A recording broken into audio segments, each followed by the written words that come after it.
શિવ મહાપુરાણ ભગવાન વેદવ્યાસ રચિત, જેની અંદર 7 સંહિતાઓ છે, 24,000 શ્લોક રહેલા છે. આપણા ધર્મગ્રંથો દેવલિપિ, દેવભાષા સંસ્કૃતમાં લખાયેલા છે. દેવભાષા સંસ્કૃતને આપણી માતૃભાષા ગુજરાતીમાં સમજવાનો પ્રયાસ કરીશું. વચ્ચે થોડું હિન્દી હું બોલતો રહીશ. હિન્દીમાં જરૂર હું પૂર્ણ કથા કરી શકું છું, પણ લગભગ ગુજરાતી ભાઈઓ બહેનોની સંખ્યા કથામાં વધારે હોય છે. અને હું પણ ગુજરાતી છું, મારી માતૃભાષા પણ ગુજરાતી છે. અને કથાના પહેલા દિવસે તમને સત્ય કહું કે રાત્રિમાં મને સપના આવે તો પણ ગુજરાતીમાં જ આવે છે. તેથી ગુજરાતી ભાષા બોલવાનો એક અનેરો આનંદ હોય છે. જરૂર મારા ભારતની રાષ્ટ્રભાષા હિન્દી છે. એ ટકટક થાય છે. ભગવાન વેદવ્યાસ રચિત આ શિવ મહાપુરાણની અંદર ભગવાન મહાદેવના ચરિત્રો અદ્ભુત ગાવામાં આવ્યા છે. અનેક વાતો એવી જે અત્યાર સુધી અનસુની રહી છે, જન સમુદાય સુધી ન પહોંચી, શિવ ભક્તોના કર્ણ સુધી વાતો ન પહોંચી, એવી અનસુની વાતો, એવી શિવ મહાપુરાણની બહુ જ કથાઓ છે. તો મારો એક એવો પ્રયાસ રહેશે, ભગવાન શિવ પ્રતિ અનેક માણસોની થોડી ગલત ફહેમી છે. શિવ પ્રત્યેનો થોડો ખોટો પ્રચાર પણ થયો.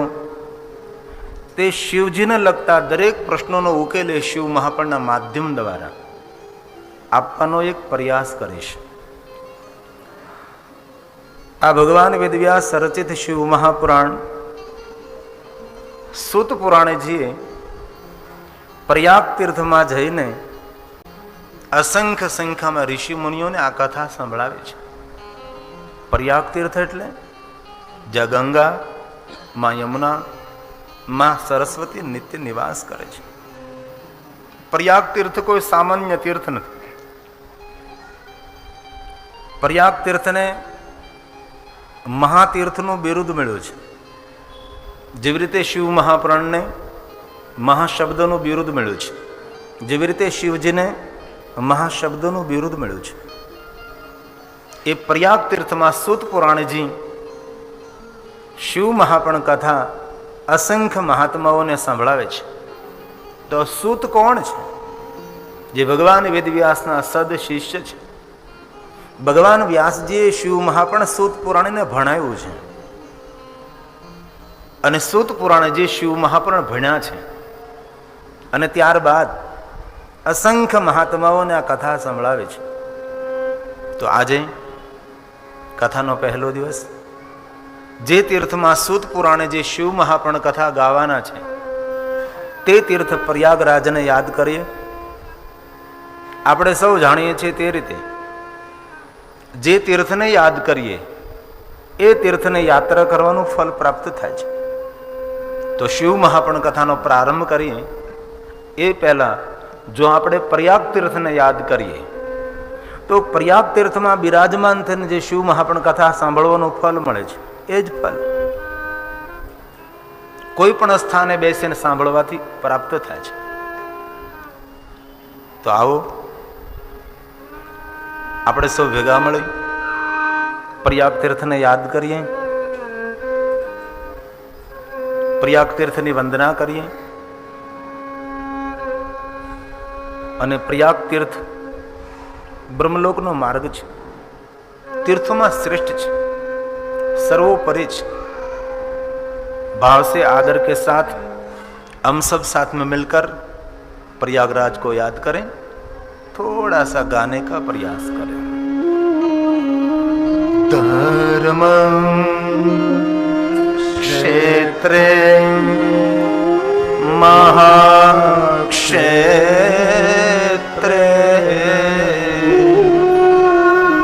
ગંગા કાલિંદી સંગમે પ્રયાગે પરમે પુણ્ય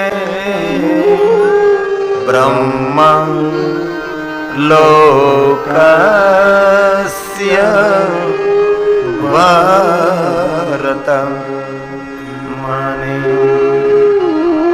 બ્રહ્મ લોકસ્ય વર્તમાને.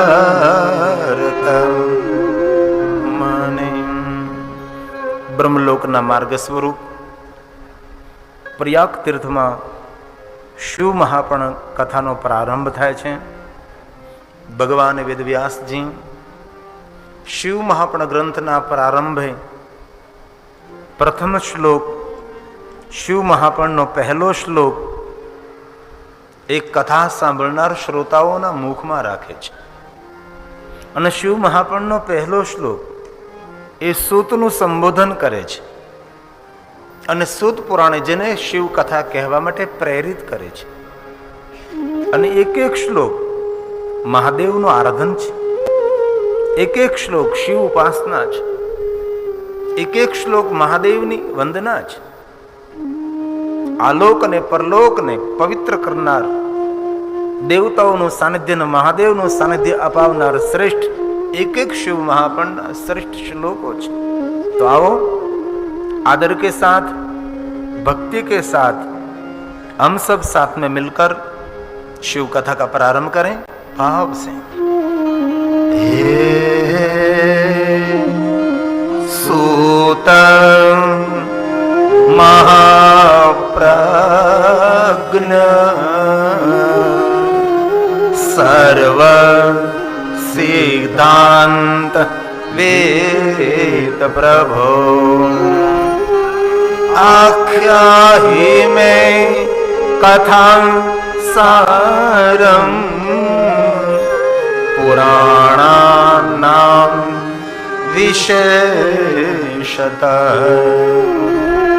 पुराणानां विशेषतः. ए सुत पुराणजी તમે આત્મજ્ઞાની છો, દરેક સિદ્ધાંતને તમે જાણો છો.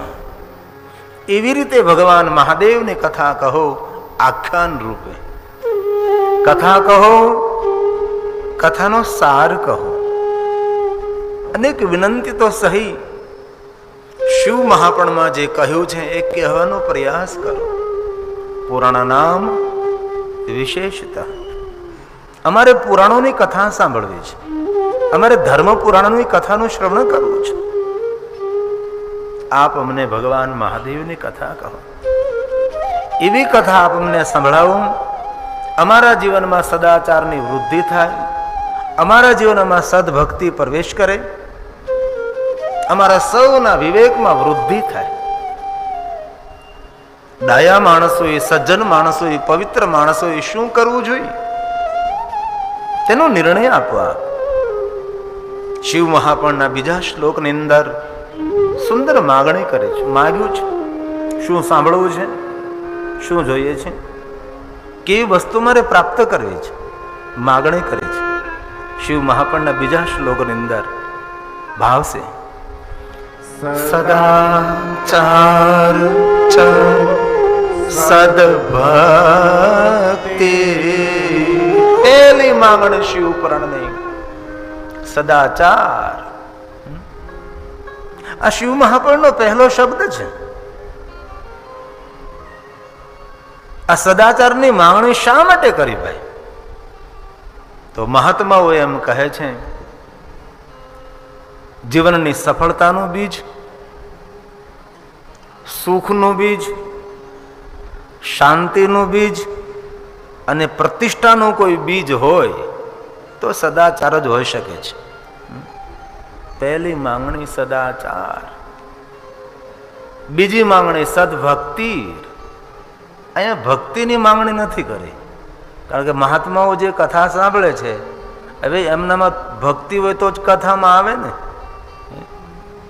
તેથી ભક્તિની માંગણી નથી, પરંતુ શબ્દ આપ્યો સદ. વળી પ્રશ્ન એ ઉભો થાય, ભક્તિ ને સદભક્તિમાં શું ફરક? ભક્તિ તો દુનિયા આખી કરે છે, કોણ નથી કરતું ભાઈ? પણ ભક્તિ તેને કહી છે જે ભયથી કરવામાં આવે છે. હું તંદુરસ્ત રહું, મારો ધંધો બંધ ન પડી જાય, મને મોટી બીમારી ન આવે, મને જીવનમાં કોઈ તકલીફો ન આવે, એ જે ભક્તિ છે. અનેક આશાઓથી, અનેક અપેક્ષાઓથી, ભગવાન પાસેથી અનેક માગણીઓથી જે ભક્તિ કરવામાં આવે છે એ ભક્તિનો ઉલ્લેખ નથી. અહીં એવી ભક્તિની વાત કરી છે જે ભક્તિમાં કોઈ આશા નહીં, કોઈ અપેક્ષા નહીં, ભગવાન પાસેથી કોઈ કામ લેવાની આશા નહીં, કોઈ માગણી નહીં, પૂર્ણ લાગણી. અરે મોક્ષ અને મુક્તિની પણ કોઈ ઈચ્છા નહીં, કોઈ રાવ નહીં, કોઈ ફરિયાદ નહીં, કોઈ શિકાયત નહીં. એવી ભક્તિની માંગણી કરી છે અને એ ભક્તિને કહી છે સદભક્તિ. ભક્તિ કોણ નથી કરતું ભાઈ? ભારત દેશ માટે તો ગૌરવની વાત છે. ભારત દેશનો રાજમહેલ હોય કે ઘર હોય કે નાનકડું ઝૂંપડું હોય, તો એની અંદર પણ ભગવાનનું નાનકડું મંદિર હોય છે.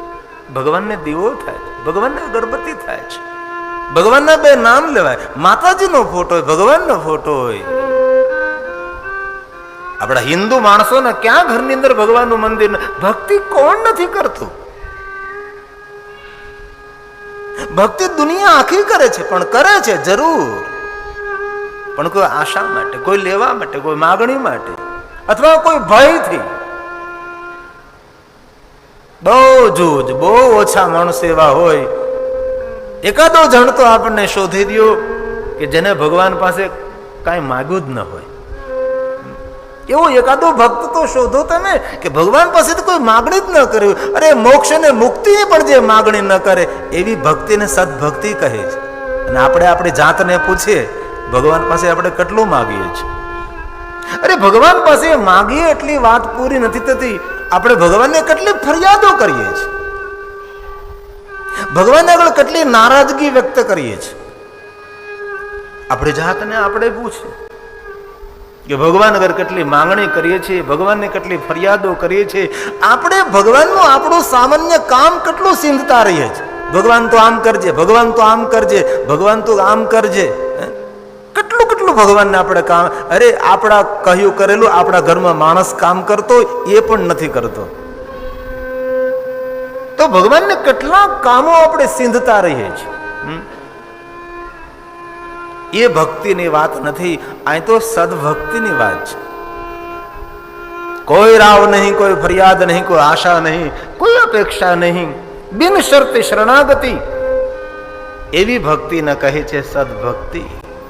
સદાચાર સદભક્તિ. અને ત્રીજી માંગણી છે ભાઈ, વિવેકો વર્ધતે કથમ સ્વવિકાર નિરાશ્ચ સજ્જને ક્રિયતે કથમ સજ્જને ક્રિયતે કથમ. કેટલી સરસ વાત કરી છે. પહેલું કયું સદભક્તિ, સદાચાર, અને હવે એમ કહે છે કે એવી કથા આપ અમને સંભળાવો અમારા વિવેકમાં વૃદ્ધિ થાય. વિવેકો વર્ધતે કથમ. દિન પ્રતિદિન અમારા જીવનમાં વિવેકની વૃદ્ધિ કેવી રીતે થાય? અને જીવનમાં વિવેકની વૃદ્ધિ થાય ને એટલે આપોઆપ બધી જ વસ્તુની વૃદ્ધિ થાય. પ્રતિષ્ઠાની, ધનની, વ્યવસાયની બધી જ વૃદ્ધિ. કારણ કે વિવેક એ જીવનનું મૂળ છે. વિવેકરૂપી મૂળિયા જેના મજબૂત હોય છે, તેના જીવનરૂપી વૃક્ષને ફળ ના આવે, અમૃત ફળ આવે છે. અમારામાં વિવેક કેવી રીતે આવે એવું નહીં, વિવેકનો વધારો કેવી રીતે થાય. કારણ કથામાં જે આવે એમાંના થોડોક તો વિવેક હોય જ ને. એ વિવેકમાં વૃદ્ધિ કેવી રીતે થાય એવી માગણી કરે છે. અને સાધુ તરીકે કહું છું કે જે માણસે લોકપ્રિયતા મેળવી હોય ને અને ઘરમાં સ્વર્ગનું વાતાવરણ નિર્માણ કરવું હોય ને તો વિવેક એ જડીબુટ્ટી છે, વિવેક એ વરદાન છે, વિવેક એ અમૃત છે, વિવેક એ પરમાત્માનું એક સ્વરૂપ પણ છે. આપણી સનાતનની પરંપરામાં આપણા 5 દેવતાઓની પૂજા, તેમાં પહેલી પૂજા વિનાયકની કરીએ છીએ, વિનયની પૂજા પહેલી કરીએ છીએ. વિવેકો વર્ધતે કથમ. આપ કહો મેં શું કરીએ તો અમારા જીવનમાં દિન પ્રતિદિન વિવેકની વૃદ્ધિ થાય. એવી વાતો સંભળાવો કે અમારામાં વિવેકની વૃદ્ધિ થાય. કોઈ સાધુ પુરુષ હોય, કોઈ મહાપુરુષ હોય, તેના જીવનમાં ક્યારેક કોઈ પ્રતિ ઈર્ષા થાય, ક્યારેક ક્રોધ ઉભો થાય, તો ડાયા માણસોએ, સજ્જન માણસોએ શું કરવું જોઈએ? તેથી અંતિમ પંક્તિમાં એમ કહ્યું, સજ્જને ક્રિયતે કથમ. ડાયા માણસોએ પોતાના જીવનમાં શું કરવું જોઈએ? સજ્જન માણસોએ પોતાના જીવનમાં શું કરવું જોઈએ? ભગવત માણસોએ પોતાના જીવનમાં શું કરવું જોઈએ? જ્ઞાની ને વિદ્વાન માણસોએ પોતાના જીવનમાં ક્યાં સમય કેવો નિર્ણય લેવો જોઈએ? એ કહો આપ. તો કથા કોના માટે છે? કથા સજ્જનો માટે છે. કથા દુર્જનો માટે નથી. અને જો ભગવાનની કથા દુર્જનો માટે હોય તો ભગવાન વ્યાસે કહેવું જોઈએ, દુર્જને ક્રિયતે કથમ. દુર્જન માણસોએ પોતાના જીવનમાં શું કરવું જોઈએ? પણ એવું નથી કહ્યું. શું કહ્યું? સજ્જને ક્રિયતે કથમ. ડાયા માણસોએ, ભગવત માણસોએ, પવિત્ર માણસોએ, સજ્જન માણસોએ પોતાના જીવનમાં શું કરવું જોઈએ એનો નિર્ણય આપો તમે. તો કથા કોના માટે? કથા સજ્જનો માટે છે. અને કથાને આપણે અમૃત કહીએ છીએ. અને કથાને જો આપણે અમૃત કહેતા હોય તો તમે જ કહો, અમૃત કોના માટે હોય? દેવતાઓ માટે હોય. હે? તો કથાને જો અમૃત કહેતા હોય તો એ અમૃત દેવતાઓ માટે હોય છે. અને ભગવાનની કથાને અમૃત કહ્યું તેનું પ્રમાણ શ્રીમદ ભાગવત, ગોપીઓના મુખના પવિત્ર શબ્દો,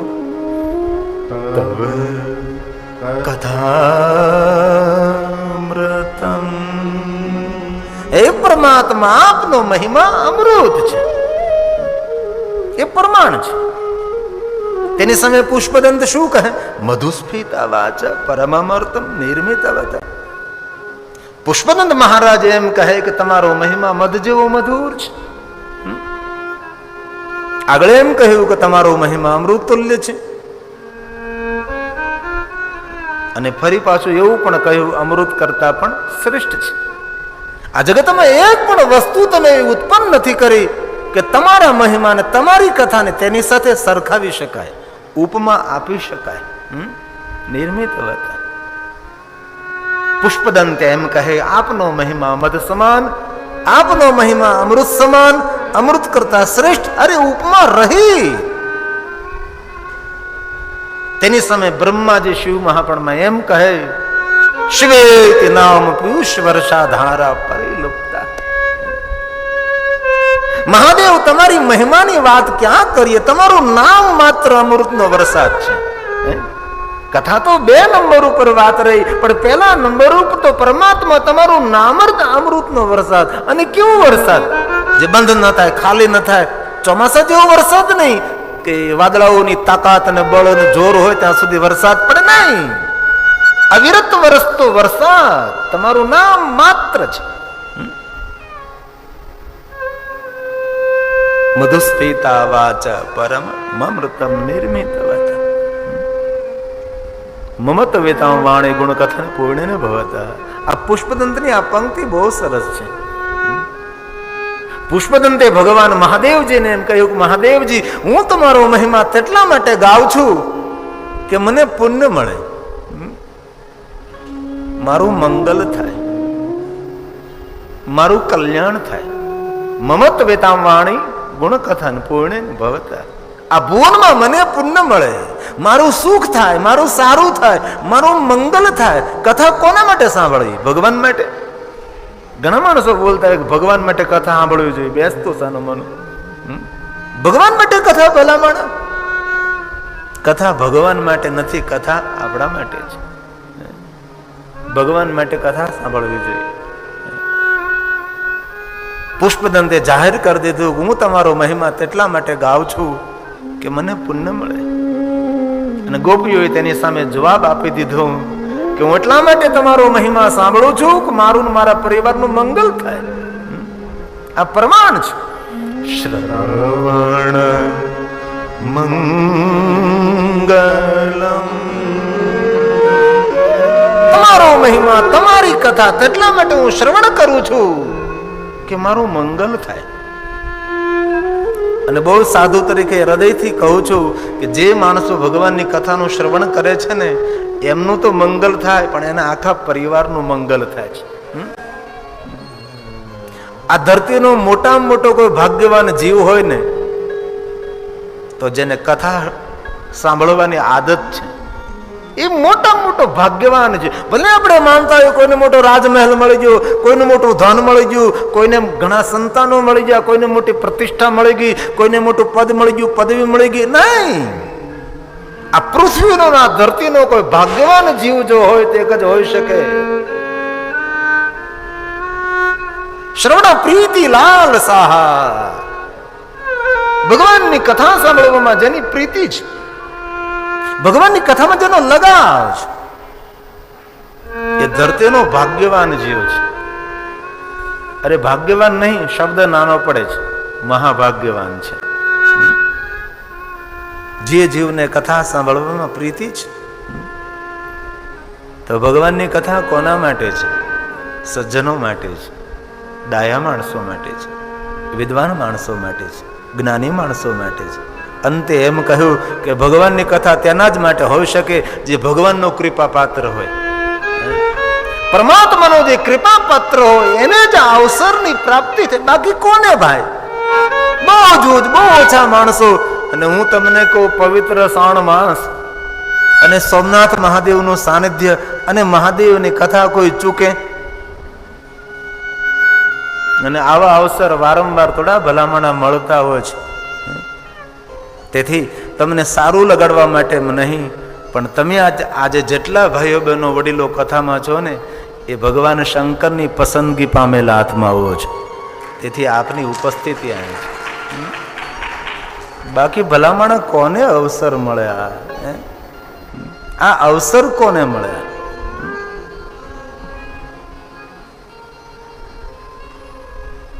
કથા કોના માટે છે? તો શિવ મહાપણ એમ કહે છે જે શિવનો કૃપા પાત્ર હોય ને એમને જ ભગવાન મહાદેવની કથા સાંભળવાનો અવસર પ્રાપ્ત થાય છે. સજ્જને ક્રિયતે કથા. શું આપ કહો, ડાયા માણસો હોય, સજ્જન માણસો હોય, પવિત્ર માણસો હોય, પોતાના જીવનમાં શું કરવું જોઈએ? કથા સજ્જન માણસો માટે છે. તમે યાદ કરો ગુજરાતને,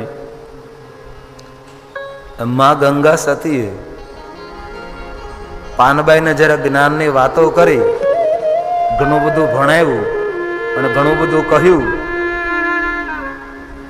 ત્યારબાદ અંતિમ એમ કહ્યું કે જો આ મેં તમને આ બધું કહ્યું ને એ જેને તેને આગળ ખોલીને નહીં બેઠા, કોઈ પાત્ર મળે તો આપજો.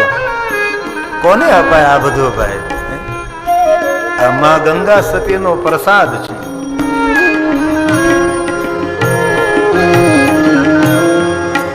પાત્રની આગળ વસ્તુ નવાવીએ પાનવા, સમાજીને રહીએ આપણ. અરે મૌન રહો ભા.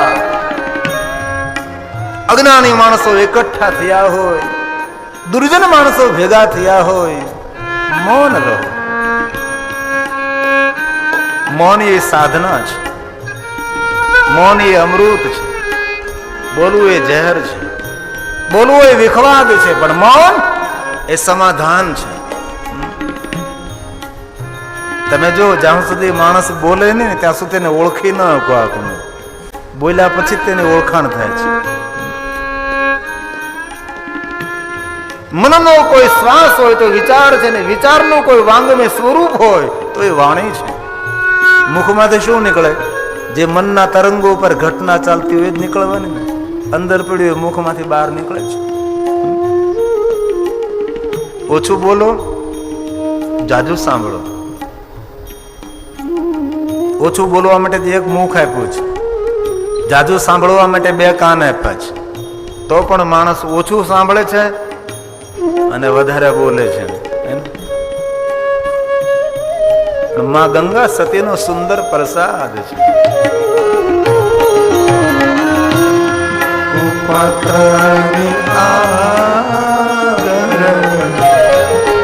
વસ્તુ નભાવીએ પાનવા સમજીને રહીએ આપણ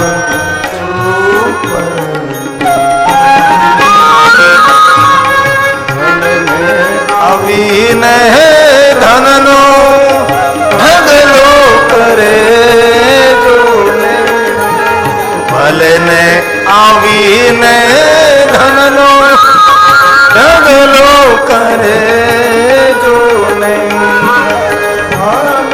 ને હોય મોટો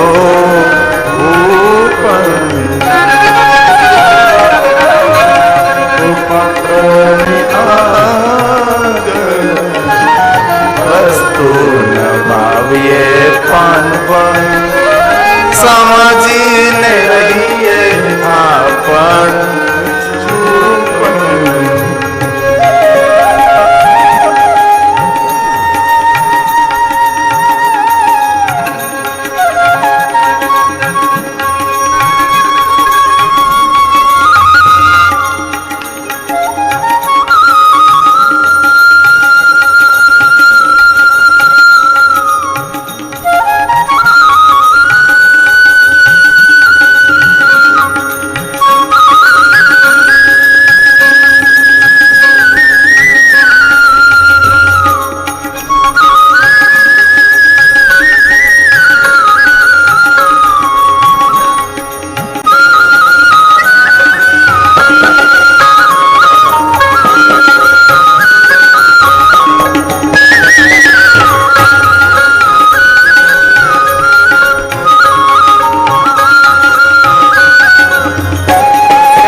महात्माओं कहे सूत जी आप कहो सज्जने क्रियते कथम. ત્રીજા શ્લોકની અંદર કહ્યું જીવાસા સુરતા. આ જીવની સુરતા ભ્રમિત થઈ. ક્યાં ભ્રમિત થઈ? તો કે સંપત્તિમાં, સંતાનમાં, પતિમાં, પત્નીમાં. અમારી સુરતા પરમાત્મા શિવમાં જોડાય એના માટે કોઈ ઉપાય દેખાડો.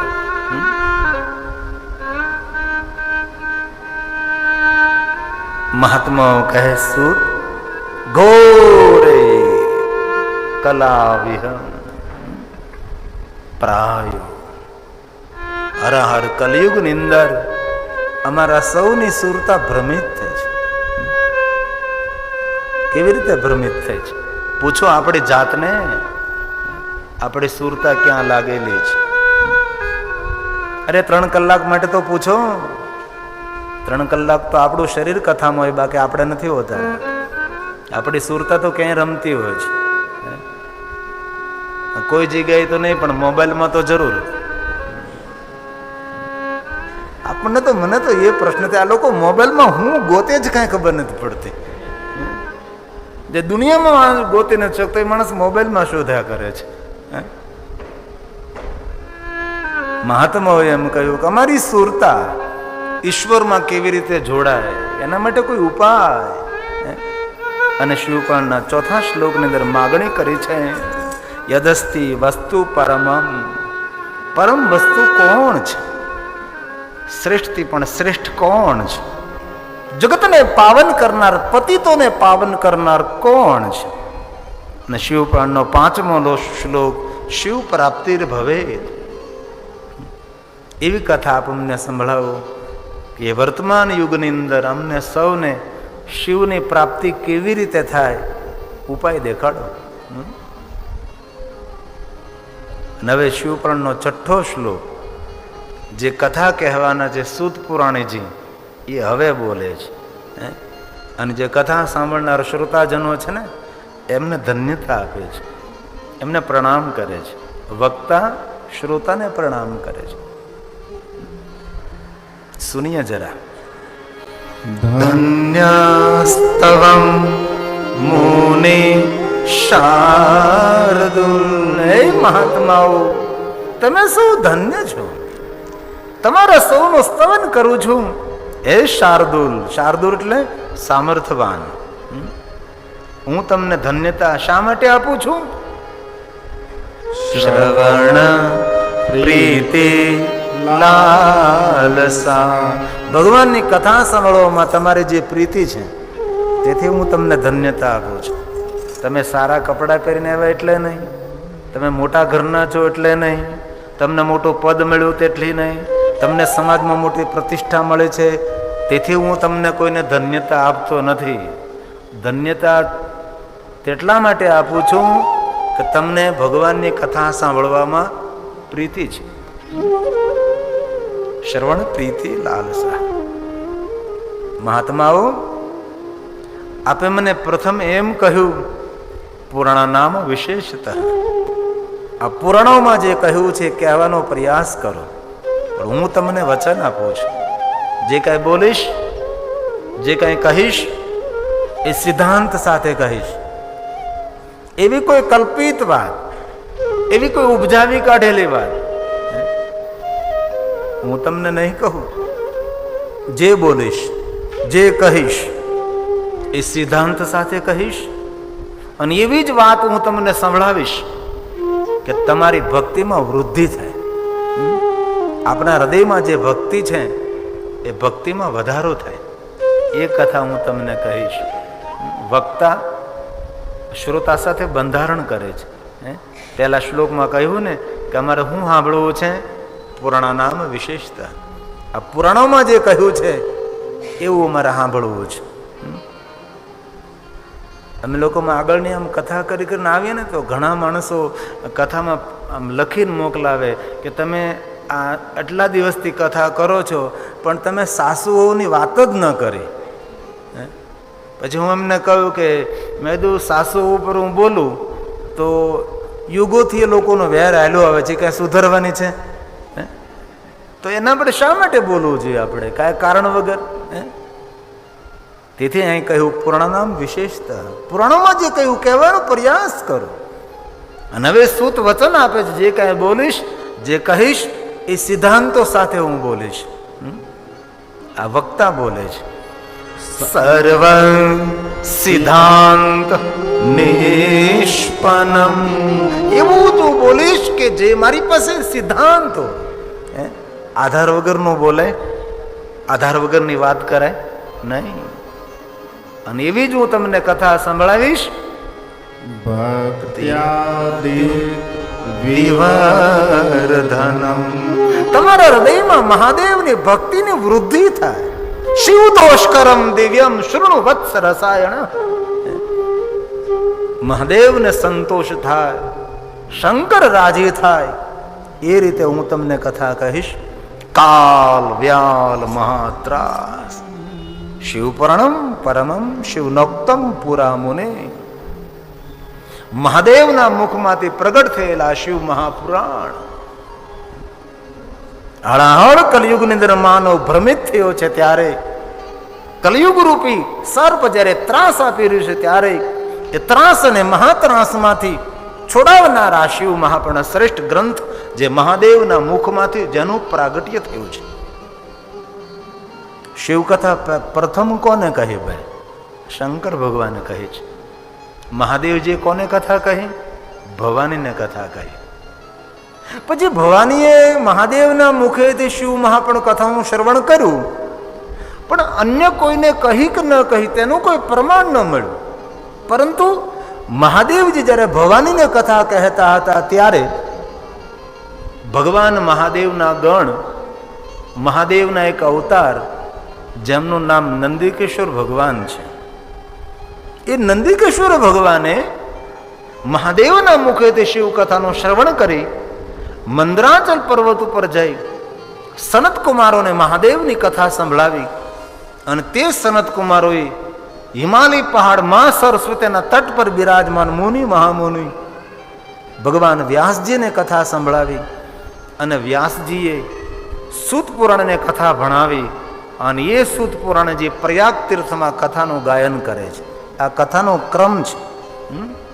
ઇસીલિએ કહ્યું શિવ પુરાણમ પરમમ શિવ નોક્તમ પુરા મુને. જગતના પ્રારંભે ભગવાન મહાદેવે આ કથાનું ગાયન કર્યું છે. જે ગીત માનવ માત્રનું મંગલ કરનાર, માનવ માત્રનું કલ્યાણ કરનાર છે. જે મહાદેવના મુખમાંથી પ્રસાદ પ્રગટ થયો છે તે શબ્દ પ્રસાદ છે. અને પહેલે દિવસે વાત યાદ રાખવી રહી, કથા કોઈ વક્તવ્ય નથી, કથા એ કોઈ વાર્તા નથી, કથા એ પ્રવચન નથી. ભગવાનની કથાનો એક એક શ્લોક એ ભગવાનના વચનો છે. આ વચન છે. એક એક શબ્દ પર પરમાત્માએ વચન આપ્યું છે. આમ કરો તો હું આવી રીતના કરીશ, આમ કરો તો હું આવી રીતના. વચન વચન વચન. આ શબ્દ પ્રસાદ છે, આ કર્ણ રસાયણ છે. ભવના પાપનો ભાર ઉતારનાર આ શ્રેષ્ઠ આપણા ધર્મ ગ્રંથો છે. તેથી શું તે એમ કહે છે કે હે મહાત્માઓ, હું તમને ક્યાં શબ્દોમાં બિરદાવું? પ્રયાગ તીર્થમાં હે મહાત્માઓ, તમે જે ભગવાન મહાદેવની કથાનું શ્રવણ કરવા માટે ઉપસ્થિત, મારી પાસે તમને બિરદાવવા માટે કોઈ શબ્દ નથી. તેથી હું તમને સૌને પ્રણામ કરું છું. કલયુગની અંદર માનવ માત્રનું મંગલ કરનાર અને પરમ મંગલ કરનાર ભગવાન મહાદેવની કથા છે. એ મહાત્માઓ, જે કોઈ માનવ ભગવાન મહાદેવની કથાનું શ્રવણ કરે છે, કિમ બ્રહ્મી ફલમ, મહાદેવની જે કથા સાંભળે છે અને કથા સાંભળવાનું જે ફલ મળે છે, એ ફલનું વર્ણન કેવી રીતે કરી શકું? મહાદેવની કથા સાંભળવાનું જે ફલ મળે છે એ ફલનું વર્ણન કરવા માટે મારી પાસે કોઈ શબ્દનું સર્જન નથી.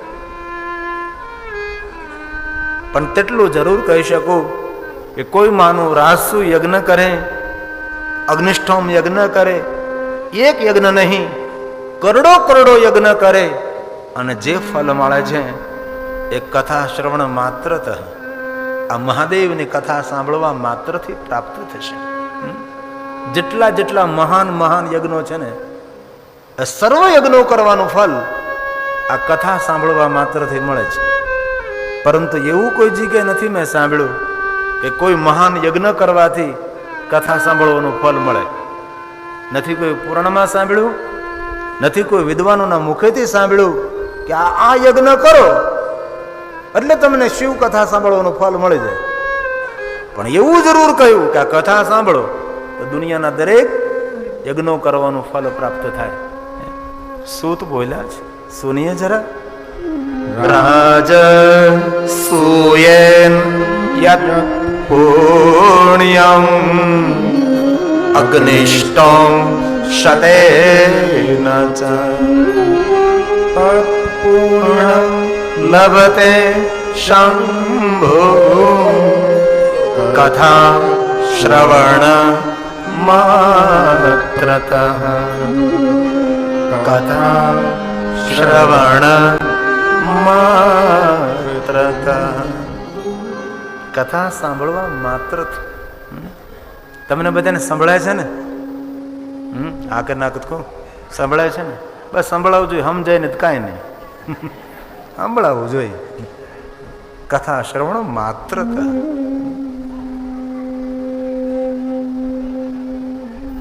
કોઈ માનવ સર્વ તીર્થોની યાત્રા કરે, ધ્યાન દે ને, સર્વ પહાડોની પરિક્રમા કરે. આ પૃથ્વી ઉપર જેટલી સરિતા છે ને એ સર્વ સરિતાને ગંગા કહે છે. એમાં શ્રેષ્ઠ સપ્ત ગંગા. અને કોઈ પણ સરિતામાં સ્નાન કરો, સપ્ત ગંગામાં સ્નાન કરો, સર્વ તીર્થોમાં સ્નાન કરો અને જે ફળ મળે કથા શ્રવણ માત્રતા. ભુવનના સર્વ દેવી દેવતાઓને એક સાથે પૂજા કરો, જે ફળ મળે એ ફળ કથા શ્રવણ માત્રતા. પછી તો બહુ વિસ્તાર કર્યો છે. કથા સાંભળવાથી શું શું મળે, શું શું મળે, એના ઉપર હાથ દે બોલી શકાય. પણ અંતે એમ કહ્યું છે કે જે મહાદેવની કથા સાંભળે છે અને કથા સાંભળવાનું જે ફળ મળે છે એ ફળનું વર્ણન હું ન કરી શકું. તેથી હવે અતિશોક્તિ કરું છું. આ વ્યાસને કલમ ઉઠે છે. આમ તમે જો મહાદેવને જે કથા સાંભળે છે, કથા સાંભળનારનો કેટલો મહિમા છે. આમાં વક્તાનો મહિમા નથી, અહીં તો શ્રોતાઓનો મહિમા છે. અહીંયા વક્તા શ્રેષ્ઠ નથી, અહીંયા શ્રોતા શ્રેષ્ઠ છે. શ્રોતા એટલે કથા સાંભળનાર. એક શ્લોકની અંદર કથા સાંભળનારનો મહિમા ગયો છે.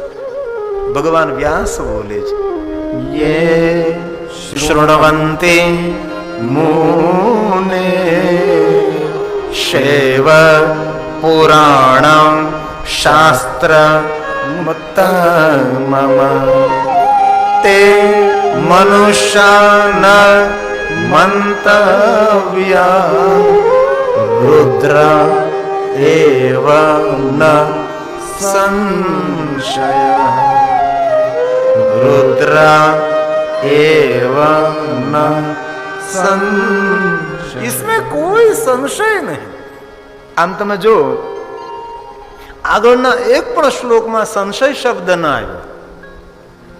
વિચાર કરો, આ શ્લોકમાં વ્યાસે શબ્દ મૂક્યો ન સંશય. इसमें कोई संशय नहीं. શા માટે? કારણ કે વ્યાસે એમ કહ્યું, મહાપુરુષોનું મંતવ્ય છે. કેવું મંતવ્ય? કે જે મહાદેવની કથા સાંભળે છે, રુદ્ર એવ નઃ સંશય, એ સાક્ષાત રુદ્ર છે. શંકર ભગવાનની કથાનું જે શ્રવણ કરે છે એ કોણ છે? તો કહ્યું વ્યાસે કે ભગવાન શંકરનું સ્વરૂપ છે, મહાદેવનું સ્વરૂપ છે.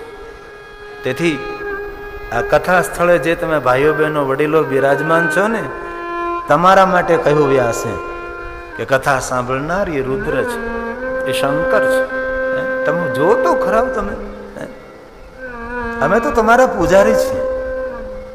અમે શંકરની પૂજા કરીએ. શ્રાવણ મહિનો છે, શબ્દરૂપી પુષ્પ શંકરના પર અભિષેક કરીએ છીએ.